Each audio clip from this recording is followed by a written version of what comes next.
প্রধানমন্ত্রী হওয়ার পর প্রথম বরিশাল সফরে যাচ্ছেন প্রধানমন্ত্রী তারেক রহমান। এরই মধ্যে সড়ক পথে সকাল ৬টার পর গুলশানের বাসভবন থেকে রওনা হন তিনি।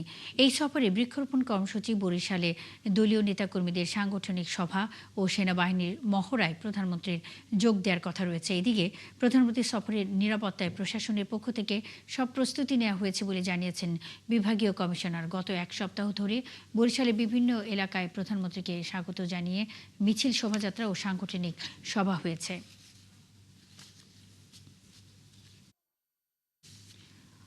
প্রধানমন্ত্রী তারেক রহমানের বরিশাল সফরের আরও খবর নিয়ে যুক্ত হচ্ছেন সহকর্মী বিধান সরকার।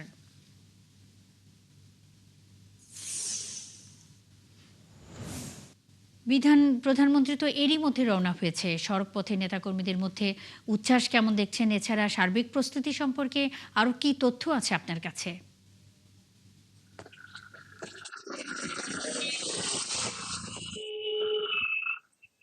মুন্নি, এটি যেহেতু তার একেবারে সরকারি সফর এবং এজন্য আমরা দেখছি যে বিশেষ নিরাপত্তা ফোর্স যেটি, তো তাদেরকে দেখছি আমরা নগরীতে টহল দিতে, এবং আজকে না আরো কদিন আগে থেকেই তারা টহল দিচ্ছে এবং সেনাবাহিনীর তত্ত্বাবধানে যে এই যে মহাসড়কে যেসব জায়গায় খানাখন্দ রয়েছে সেগুলো কিন্তু তারা ঠিক করেছে, সড়ক যে ঠিক করা হয়েছে। এবং অপরদিকে আপনি যেহেতু জানতে চাচ্ছেন নেতাকর্মীদের কিন্তু উচ্ছ্বাস, কারণ এক সপ্তাহ আগে থেকেই টানা এই যে নগরী থেকে বিভিন্ন স্থানে আপনার নেতাকর্মীরা কিন্তু এখানে মিছিল, মিটিং, সভা সমাবেশ করেছে এবং তারা প্রধানমন্ত্রীর সাথে যেহেতু একটি বৈঠক রয়েছে 3:30টার সময় শিল্পকলা একাডেমি মিলনায়তনে, ঠিক সেখানে তারা এখানে যোগ দেবেন, তারা প্রধানমন্ত্রী সেই অনুষ্ঠানে। এবং সেখানে তারা এই যে বরিশালের যে উন্নয়নের কথা, বরিশালের যে বঞ্চনার কথা, বরিশাল যে তাদের যে দাবি, যাতে করে এখানে বরিশালের মানুষ, আপনি জানেন যে 21টি সংসদীয় আসনে বরিশাল বিভাগের মধ্যে 19টিতে মানে একটি বা তার জোট সহ মোট 19টিতে বিএনপি জয়লাভ করেছে, 2টি জামায়াত ইসলাম পেয়েছে। এবং যার ফলে মানুষের কিন্তু প্রত্যাশা অনেক, যেহেতু তিনি নির্বাচনের আগে 4 ফেব্রুয়ারি বরিশালে এসেছিলেন এবং এখানে প্রতিশ্রুতি দিয়েছিলেন যে তিনি এই বরিশালের উন্নয়ন করবেন, বরিশালের উন্নয়নের ক্ষেত্রে তিনি ভূমিকা রাখবেন, এই বলেই তিনি ভোট চেয়েছিলেন।